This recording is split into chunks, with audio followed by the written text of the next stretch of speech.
వీడేదో టెన్షన్ లో ఉన్నట్టున్నాడు, ఆడుకుందాం. ఏమైందిరా టెన్షన్ పడుతున్నావు? ప్లీజ్ రా, హెల్ప్ చేయరా రే, ప్లీజ్ రా రే, నేను దండం పెడతారా, ప్లీజ్ రా, హెల్ప్ చేయరా, ప్లీజ్ రా, ప్లీజ్ రా, ప్లీజ్ రా. ఏమైంది? ఎందుకంత టెన్షన్ పడుతున్నావు? బ్రేక్ తీసుకో. మళ్ళీ కిందికి. ఇప్పుడు ఇప్పుడు ఏమైంది చెప్పు. మామ నాకు ఆ పిల్ల ఇష్టం అని నీకు తెలుసు కదా మామ, సువర్ణ. ఆ పిల్ల ఏమైందిరా, చీ కొట్టిందా? అరే ఇప్పుడు నువ్వు నన్ను కాపాడకపోతే మాత్రం నిజంగా చీ కొడుతుంది మామ. అట్లా కాదు నువ్వు మళ్ళీ ఫాలో అవుతలేవు. నువ్వు బ్రీత్ తీసుకో. పైకి మళ్ళీ కిందికి, పైకి మళ్ళీ కిందికి. ఇప్పుడు చెప్పు, కాము చెప్పు నాకు ఏమైందో. మామ కాము చెప్తున్నాను మామ. ఆ పిల్ల అంటే మస్తు ఇష్టం రా నాకు. ఆ పిల్ల కోసం లవ్ లెటర్ రాసినరా. ఆ పిల్ల కోసం లవ్ లెటర్ రాసి చేతికి ఇద్దామని లోపలికి వెళ్ళిపోయింది రా, డోర్ వేసుకొని. సరే అని వాళ్ళ ఇంటి బయట పెట్టినా మామ. వాళ్ళ ఇంటి బయట పెట్టి వచ్చేసినా మామ.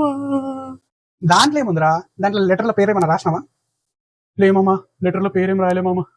మరి లెటర్లో పేరు రాయకపోతే ఎందుకురా, దేనికి రా భయపడుతున్నావు? ఇప్పుడు ఎవరైనా లెటర్ తీసినా కూడా ఎవడో రాసిండు అనుకుని అనుకుంటారు కదరా. కానీ మెసేజ్ అయితే సువర్ణకు పోయింది కదా, అది ఇంపార్టెంట్. లెటర్లో పేరు అయితే రాయలే కానీ నేను లెటర్ పెట్టడం కెమెరాలో రికార్డ్ అయింది మామా. ఇంకా మంచిది కదరా, ఆ లెటర్ నువ్వే పెట్టినావని సువర్ణకు తెలుస్తుంది. ఇంకేంది దేనికిరా భయపడుతున్నావు? అరే సువర్ణకు తెలిస్తే ప్రాబ్లం ఏమి లేదురా, కానీ మొత్తం గల్లీ అంతా తెలుస్తుందిరా నా గురించి. అది కాదురా పాయింట్, నీ గురించి కొత్తగా తెలిసేది ఏముంది అని నేనంట. ఎవర్రా లెటర్ రాసింది? ఎవర్రా?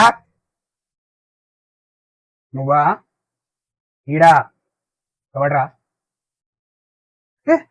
లేదంకుల్, మేము కాదంకుల్. ఏందంకుల్ మీ ప్రాబ్లం ఏందంకుల్? ఇది ఆల్రెడీ ఆడు భయపడి వస్తున్నావు, గుర్తా పోసుకుంటుండు. నువ్వు ఇప్పుడు వచ్చి మమ్మల్ని భయపడిస్తావు మీ కూతురుకు ఎవరు లెటర్ రాసిందని.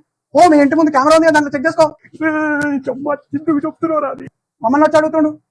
వస్తా నీకు చూపి బరాబర్ వస్తుంది అంకుల్. చూపించమంటారా? రండి చూపిస్తా. ఇది కూడా రాకపోతే ఎందుకు అంకుల్ కెమెరా పెట్టుకోండి మీరు ఉన్నాడండి.